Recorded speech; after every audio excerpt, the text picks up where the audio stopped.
Hey everyone, welcome back. Today we're going to be talking about what do you do if you have a loved one who is struggling with substance abuse. And I'm going to be teaching you 3 key concepts that will help you relieve the pressure that you're feeling, as well as helping you stay sane while managing this difficult situation.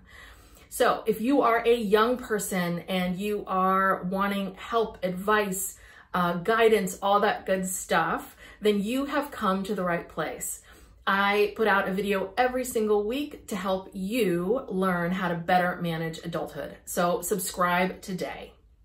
And if you don't know me already, my name is Tess Brigham. I'm a licensed psychotherapist and I'm also a board certified coach. And I am taking the best of those worlds and I'm mushing them together to help you not only find the clarity and confidence that you need, but to also start taking action in your life so you can see those results. So as I mentioned, it is so incredibly difficult when you have a loved one who, that is struggling with addiction. I mean, in theory, all you want to do is just shake them and get them to see how wonderful and special they are and how this substance abuse is affecting them and affecting their lives and everyone around you. And it can be incredibly difficult to see someone that you love hurting themselves and essentially just not loving themselves. And so with everything else in life, you cannot change someone else. You can only change yourself and how you react to someone else. So the 3 key concepts that we're talking about today are really about what you can do to better manage how you're feeling. So the number 1 is the 3 C's. So the 3 C's, if you've ever been to an Al-Anon meeting, you have probably heard the 3 C's. The first one is you didn't cause it. You can't control it, and you can't cure it. A lot of times when people have a family member or a loved one that's struggling with addiction, they want to go in and rescue them, or they blame themselves. They feel like I did something wrong. You know, I wasn't a very good mother. I wasn't a good sister. I wasn't a good friend. And this is why the person is now abusing drugs and alcohol. Not true. You did not cause this. Addiction is a disease, and while addiction is a disease and there is some powerlessness over it, it's not within your control. You did not cause this person to pick up a bottle over and over again or to use drugs. We do not have that kind of power over people. Thank God we don't. You can't control it. You are only in control of yourself. As much as you want your loved one to stop drinking, it doesn't matter. Hiding bottles from them, you know, telling them lies, doing this, right? Going in circles with them about it. It isn't helping them. You're not going to be able to control it, and you can't cure it. The cure for addiction is admitting you're powerless over the drug or alcohol and getting the help that you need. And that you cannot do for another person. So when you're struggling, I want you to remember, what are the 3 C's and what do I need to do for myself? The second concept I want to talk about is a concept called loving detachment. And sometimes people talk about it just as detachment. And so when you have a family member or a loved one who's struggling with addiction, it can be really hard to see them struggling. And the other thing is drugs and alcohol, there's these ripple effects, right? Their behavior might be negatively affecting you, might be negatively affecting someone else in the family, might be, you know, creating chaos and financial issues and just physical issues. Like it goes on and on and on. So many times people have to make the choice to lovingly detach from the person that is using drugs and alcohol. And I want to say something about this, that detaching it is not kind nor unkind. It is you have to see it as a very neutral thing. It is not about judging or condemning someone for their behaviors. And it's also not about enabling someone to continue to drink and use drugs.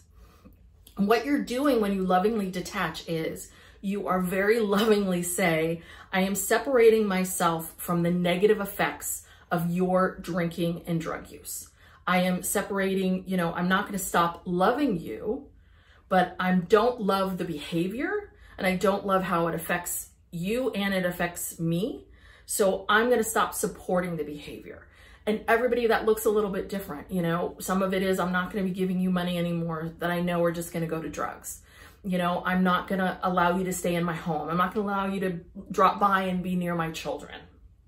You know, by doing this, what you're doing is you're not saying, I don't love you, I don't care about you.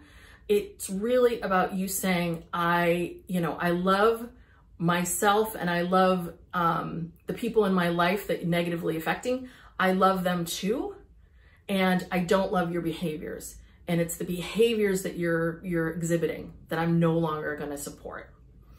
I know this can be incredibly hard, but it's important because it allows you to take a step back from what's happening right now, from the chaos, and it allows you to make rational, intelligent decisions. When you're right in the midst of everything, when you're, when you feel like you're being pushed and pulled in a million different directions by family members, by loved ones who are telling you things, and you've got one person over here telling you one thing and another person over here telling you another, we feel like it's a tug of war. And the best thing that you can do is just simply take a step back from the entire situation and say, I've got to focus on what's within my control, and I've got to lovingly detach.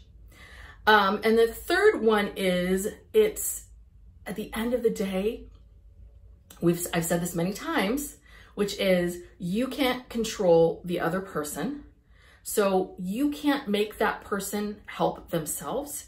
You can only focus on you, which means that if you're struggling right now with this, you go get help. Go see a therapist, go to Al-Anon meetings. There are Al-Anon meetings absolutely positively everywhere. Online, I don't know if they're really in person right now, but there are a million Al-Anon meetings happening all across the country. That organization is here to support you. Or find a therapist that really understands addiction and recovery, that can help you figure out how to support yourself. You know, I don't want to just throw out a bunch of self-care things to you, but it is really important that you are like, am I doing right by me? Am I eating? Am I eating properly? Am I sleeping? Am I taking care of my own emotional needs? That is really important. So if you feel like, oh, all of the stuff that you're bringing up that I've been talking about throughout this video, it's like, oh, it's really bringing up a lot for me, then it's so important that you reach out and get the help that you need, okay?